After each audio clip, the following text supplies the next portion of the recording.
were some other really important pioneers in the video we just saw, and a couple of them are here in the audience. So Mitch Kapor, who is a regular D, could you just stand up and... One crack nose. There you are. There he is. Bring you an epic Steve Jobs, Bill Gates.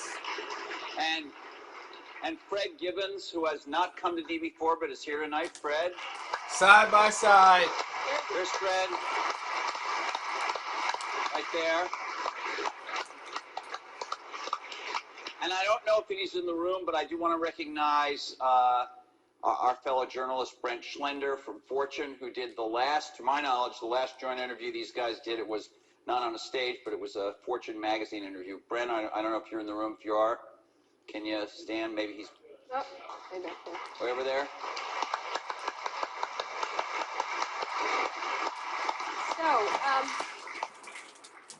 So let's get started. I wanted to ask, there's been a lot of like mano-a-mano catfight kind of thing in a lot of the blogs and the press and stuff like that. And we wanted to, the first question I kind of was interested in asking is what you think each has contributed to the computer and technology industry, starting with you, Steve, for Bill, and vice versa. Well, you know, Bill built the first software company in the industry. And I think he built the first software company before anybody really in our industry knew what a software company was, except for these guys. And that was huge. That was really huge. And the business model that they ended up pursuing turned out to be the one that worked really well, you know, for the industry. So I think, but the biggest thing was Bill was really focused on software before almost anybody else had a clue that it was really the software. That's what I see. I mean, a lot of other things you could say, but that's the high order bit. And I think building a company is really hard, and it requires your greatest persuasive abilities to hire the best people you can and keep them at your company and keep them working, you know, doing the best work of their lives, hopefully. And Bill's been able to stay with it for all these years. So, Bill, how about the contribution of Steve and Apple? Well, first I want to clarify, I'm not fake Steve Jobs.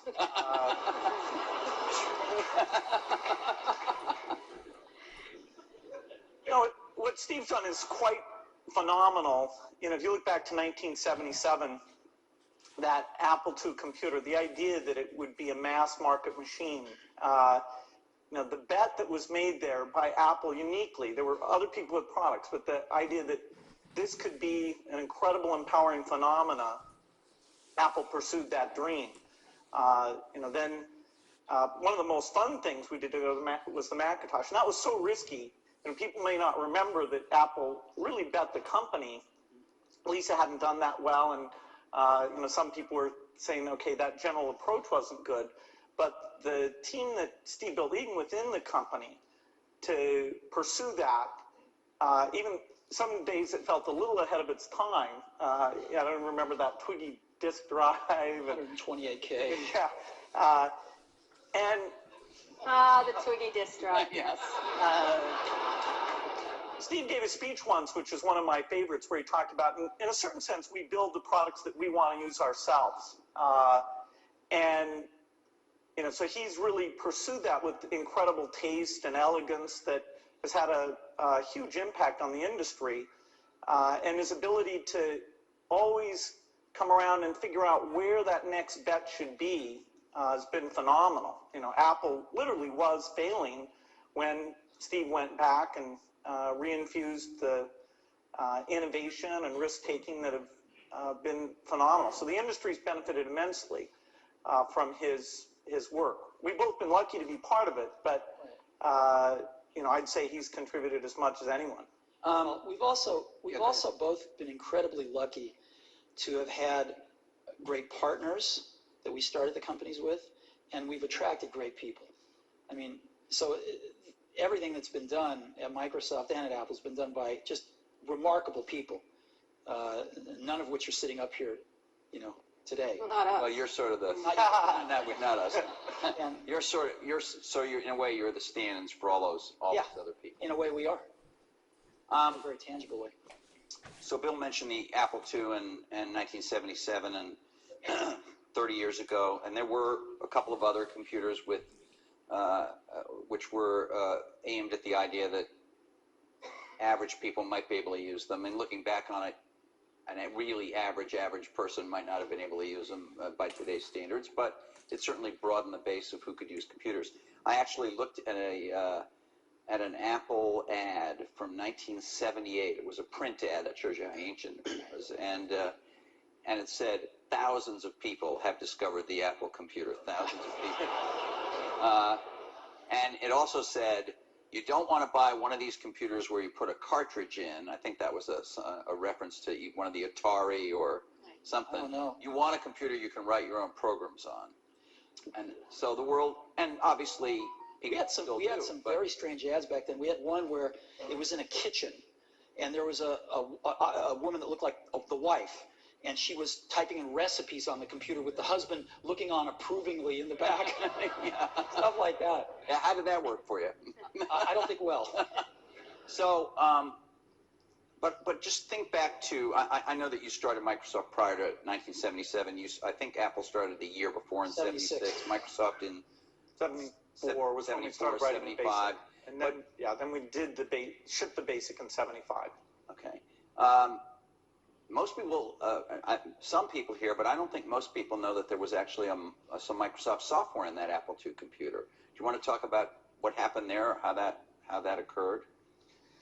Yeah,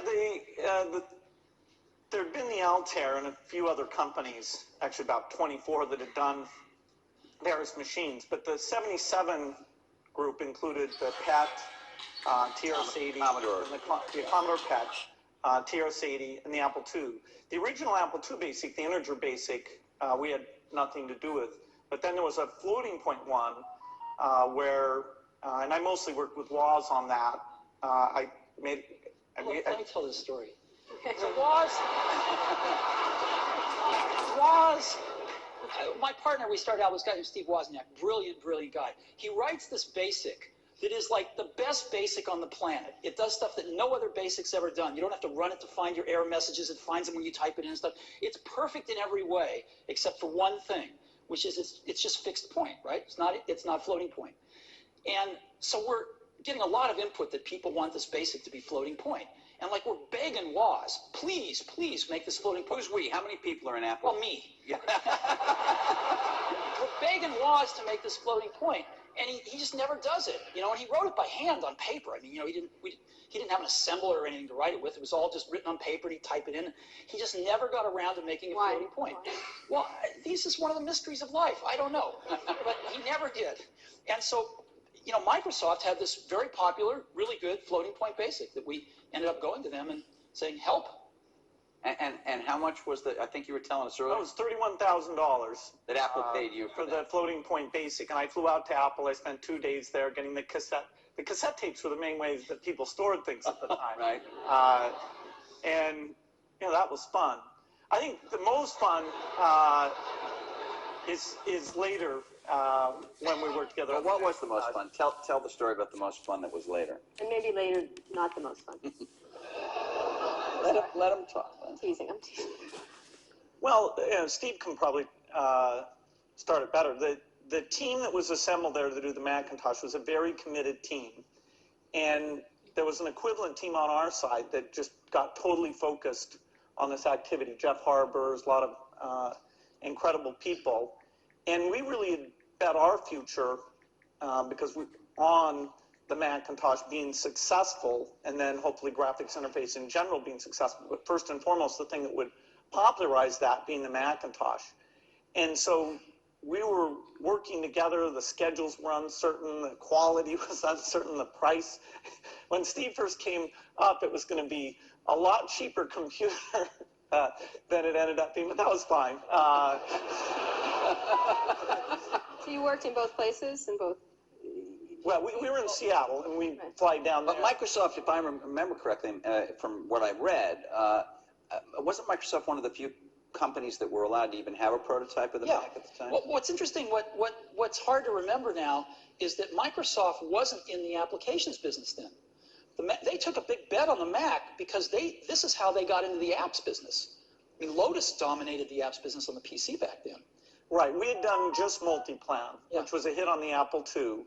And then Mitch did an incredible job betting on the IBM PC, and 123 came in and, you know, ruled that part of the business. So the question was, what was the next paradigm shift that would allow for an entry? WordPerfect, we had Word, but WordPerfect was by far the strongest word processing, DBase, and database. And Word was that was a kind of a DOS text. All of these products I'm saying were DOS-based Right. products, because Windows wasn't in the picture at the time. Right. That's more in the early 90s that we get to that.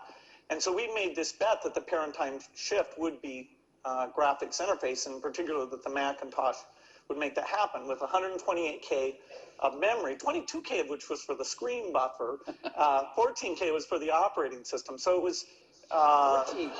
Yeah. 14K. Yeah. The original Mac operating system was 14K. 14K that we had to have loaded when our software ran. So when the shell would come up, it had all the 128K. The OS was bigger than 14K. It was in the 20s somewhere. I think. So we ship these computers now with, you know, a gigabyte, 2 gigabytes of memory, and nobody remembers. 128K. I remember that. I remember paying a lot of money for computers with 128K in those days. So the two companies worked closely on the Mac project because you were maybe not the only, but the principal or one of the principal software creators for it, right? Is that right? Well, Apple did the Mac itself, but we got Bill and his team involved to write these applications. And we were doing a few apps ourselves. We did Mac Paint and Mac Draw and stuff like that. But Bill and his team did some great work. Now, in terms of moving forward, after you left and your company grew more and more strong, what did you think was going to happen to Apple after sort of the disasters that occurred after Steve left? Well, Apple's fate hung in the balance. We continued to do Macintosh software, and you know, Excel, which Steve and I introduced together in New York City. That was kind of a fun event. That went on and did very well. But then, you know, Apple just wasn't differentiating itself well enough from the higher volume platform. And Meaning Windows, right? I mean, DOS and Windows. yeah, okay, but especially Windows in the 90s began to take off. By 1995, Windows became popular. The big debate wasn't sort of Mac versus Windows. The big debate was character mode interface versus graphics mode interface. And when the 386 came and we got more memory and the speed was adequate and some development tools came along, that paradigm bet on GUI paid off for everybody who'd gotten in early and said, you know, this is the way that's going to go. And But so Apple wasn't able to leverage its they weren't. products. They after the 512K Mac was done, the product line just didn't evolve as fast. Steve wasn't there as it needed to, and we were actually negotiating a deal to invest and make some commitments and things with Gil Amelio. And no, seriously. And we Don't were, be mean. Don't be mean to him. I'm sorry. Just saying the word Bill Amelio, you can see it. Just... And so I was calling him up on the weekend and all this stuff. And next thing I knew, Steve called me up and said, don't worry about that negotiation with Gil Amelio. You can just talk to me now. And I said, wow. Gil was a nice guy, but he had a saying. He said, Apple is like a ship with a hole in the bottom, leaking water. And my job is to get the ship pointed in the right direction.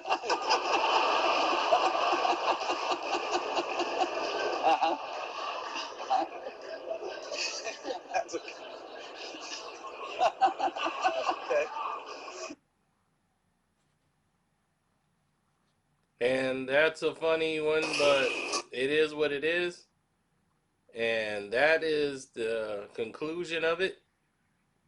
You just heard Steve Jobs and Bill Gates one-on-one. So tell me what you think. It's your boy Carcino here telling you to subscribe to One Crack News. And don't forget, my Cash App is Carcino. And we do have a Patreon now, Carcino for Life. You don't want to miss that. Love, peace, and hair grease. I'm out.